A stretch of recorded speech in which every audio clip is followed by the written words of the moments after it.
ધોરણ 12 નું રિઝલ્ટ આવી ગયું છે અને આપણે આવેલા છે લિંબાયતની સુમન સ્કૂલના અંદર અને એવું કહેવાય છે કે કશેક ને કશેક જે મૂર્તિ હોય છે મૂર્તિ બનાવવાની પાછળ જે શિલ્પકાર હોય છે તેની બહુ મોટી ભૂમિકા હોય છે. તો આપણે અહીંયાના જે પ્રિન્સિપલ છે તેમને મળીશું.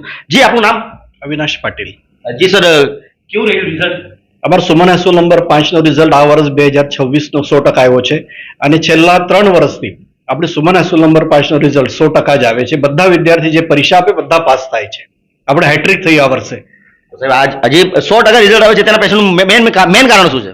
100% પાછળનું કારણ છે કે શિક્ષકો મહેનત કરે, વિદ્યાર્થીઓ પાસેથી મહેનત કરાવે અને અમે લોકો ફ્રિકવન્ટલી જે ટેસ્ટ લઈએ છીએ વિદ્યાર્થીઓની એનો બહુ ફાયદો થાય વિદ્યાર્થીઓને ટેસ્ટના કારણે. એનો અભ્યાસ રિવિઝન વધારે થાય છે. હા. અને અન્ય સ્કૂલો છે, અન્ય સ્કૂલોને શું સંદેશ આપશો? અન્ય સ્કૂલોને પણ એ જ કહેવું છે કે તમે અભ્યાસક્રમ પૂર્ણ કર્યા પછી રિવિઝન પર વધારે ફોકસ કરવું જોઈએ અને ગત વર્ષોની જે પ્રશ્નપત્રો હોય એ સોલ્વ કરવું જોઈએ બાળકો પાસેથી. બાળકોની જેટલી પણ સમસ્યા હોય એનું નિરાકરણ કરવું જોઈએ. એ સંદેશ આપવા માંગુ છું. મિત્રો, સાહેબ સાથે તો વાત થઈ ગઈ. જે સ્ટુડન્ટ છે એ લોકોને તમે પહેલા કોંગ્રેચ્યુલેશન કે અભિનંદન તને બધાને કે ફર્સ્ટ રેન્કમાં આવેલા છો ને તમે? શું નામ તમારું? મારું નામ પાટીલ સેજલ કિશોર છે. મને 92.40% આવ્યા. શું કરે છે તમારા ફાધર? મારા ફાધર વર્કર છે માર્કેટમાં.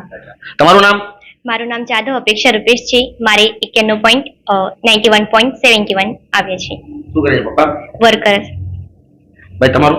સુનિલ પ્રહલાદ રાઠોડ. પપ્પા ટેમ્પો ચલાવે છે અને પર્સન્ટેજ 91.57. અને તમારું? મારું નામ પાટીલ દિવ્યા યુવરાજ પાટીલ છે. મને 90.40% આવ્યા છે અને મારા પપ્પા ટેમ્પો ડ્રાઈવર છે. કેટલી સુંદર વાત છે કે એક જ સ્કૂલના 4 છોકરાઓ ફર્સ્ટ રેન્કના અંદર આવેલા છે. ફર્સ્ટ રેન્ક સાહેબ? 1 2 3 4. અને છેલ્લા કેટલા વર્ષથી? 3 વર્ષથી. છેલ્લા 3 વર્ષથી સ્કૂલનું 100% રિઝલ્ટ એટલે કેટલી મહત્વની વાત કહેવાય. જે નવા છોકરાઓ આવવાના છે તે લોકોને શું સંદેશ આપશો તમે?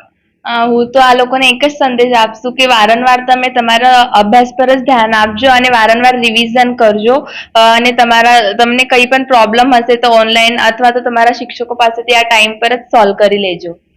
પહેલી વાર જ્યારે રિઝલ્ટ ખબર પડી કે ભાઈ મારા હાઈએસ્ટ છે ત્યારે કેવું ફિલિંગ થઈ? સારું લાગ્યું. મારા પેરેન્ટ્સને પ્રાઉડ થયું કે નહીં મારી દીકરી પણ A1 આવી એવું. અને પેરેન્ટ્સ અને ટીચર્સનું તેમજ માર્ગદર્શન વગેરે તેમને પણ થેન્ક યુ હોય. ટેમ્પો ડ્રાઈવર છે પપ્પા, અને કેવું લાગે છે તમને હવે? પપ્પા તો ભણ્યા નથી પણ પપ્પાને એક ખ્વાહિશ છે કે મારા છોકરા બને એ માટે. તો આગળ શું લેવાના તમે? આગળ CA કરવાનું છે.